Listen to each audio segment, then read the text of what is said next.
जी ढ मुलं आहेत त्यांच्या काय परसेप्शन आहेत, त्यांचे काय बिलीफ आहेत. ढ मुलांच्या बिलीफ आहेत, मला अभ्यास करू वाटत नाही, अभ्यासात लक्ष लागत नाही, वाचलेलं लिहिलेलं आठवत नाही, अवघड विषय समजत नाहीत, पाठ करून गेल्या प्रश्नांची उत्तरं आठवत नाहीत, ही त्यांची बिलीफ आहे. आणि तसाच त्यांना अनुभव येतो. हुशार मुलांच्या काय बिलीफ आहेत?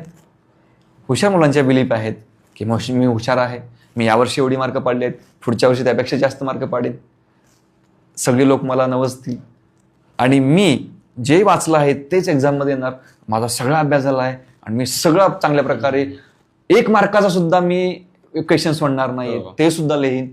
हे त्यांच्या बिलीफ आहे. म्हणजेच तुमच्या मुलांच्या बिलीफ हे त्यांच्या बौद्धिक क्षमता घटवायच्या की वाढवायच्या हे ठरवत असतात.